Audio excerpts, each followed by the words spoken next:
This is the continuation of the second video. Now, in this endeavor, we will consider some application which involves a double integral. Here we need to find the volume bounded by these planes. You know, when x is equal to 0, that means it is the xy plane. When x is equal to 0, you consider the other variables, that means y and z. So, this is the y z plane. In this case, when y is equal to 0, this x z plane, this one, the plane closer to us. When z is equal to 0, that is xy plane, the horizontal plane here. Okay, so it is in this octant. Of course, when something is bounded by these three, it should be in this octant.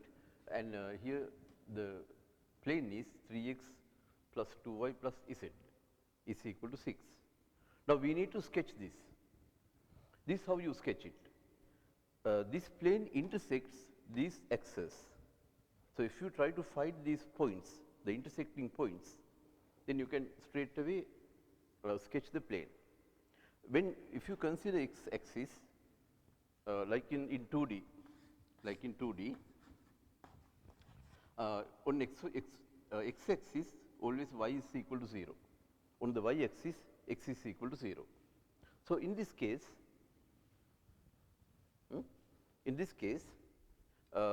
on the x axis both y and z, that means the other variables should be equal to 0. So, on x axis, right, we will both y and z are equal to 0. So, I am going to find the intercept point. When these two are equal to 0, you get 3x is equal to 6, which gives you x is equal to 2. On y axis, both x and z, the other two variables are equal to 0. These two are equal to 0. So, you will end up with 2y is equal to 6. So, y is equal to 3. Similarly, on the z axis,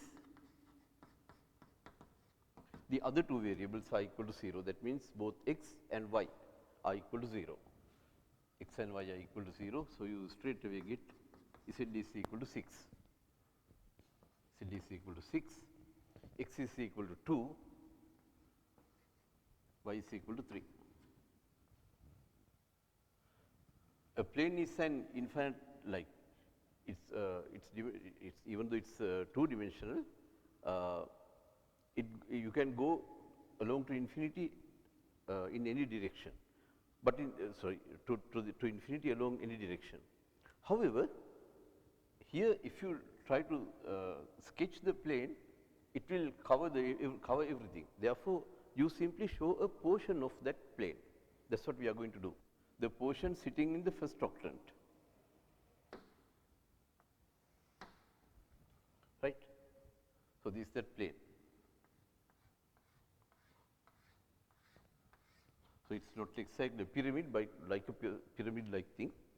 So, we need to find the volume bounded by these three, volume bounded by these three coordinate planes and this plane 3x plus 2y plus z is equal to 6. Now, how do you how do you get the infinitesimal object? Okay. You take a tower like thing. Here,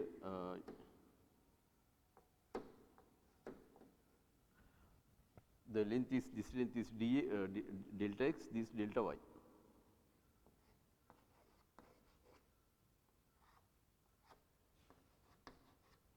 So, this area is delta x, delta y. After that,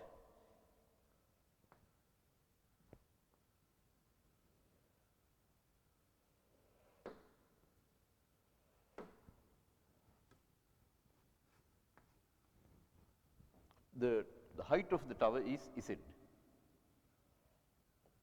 It's measured from 0, z. So, the infinitesimal volume is what? The area of the base times the height, right. So, area of the base is delta x delta y times z.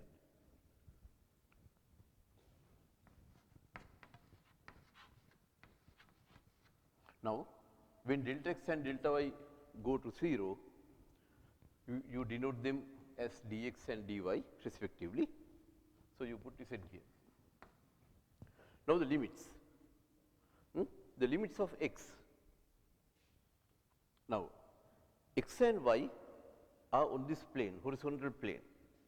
Therefore, let me take the horizontal plane, only the horizontal plane, so that I can mark the limits easily. X, y. On the horizontal plane, you have to consider this line, which connects 2 and 3, 2 on the x axis, 3 on the y axis.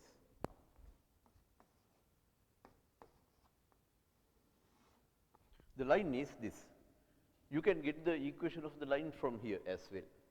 If you delete z, because on this plane z is equal to 0, on xy plane z is equal to 0, when you delete this you get 3x plus 2y is equal to 6. You can see that, just to verify it, when y is equal to 0, you see 3x is 6, that means x is 2. When x is equal to 0, 2y is 6, when that means y is equal to 3. So, we need to consider limit, how delta x and delta y vary here, right. This delta x, this delta y. First, since we wrote it like this, we have to consider the limits of x first. What are the limits of x? X goes from here to, means 0, from this line to this line, 0 to this line. On this line, what is x? X is, you make x a subject, take y to the other side and divide it by 3. So, x is equal to 6 minus 2y divided by 3 along this curve. Therefore, x goes from 0 to here. X goes from 0 to 6 minus 2y over 3. Now, when it comes to y, we do not have to worry about it too much. Y goes from 0 to 3. Why do we do that? Look, this is the reason. Then let me again justify why we do that. X goes from here to here. When we take y goes from 0 to 3, right,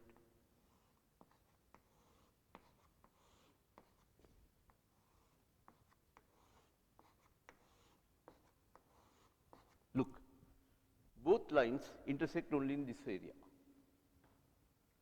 Therefore, you do not have to worry about too much when you take the limits of y.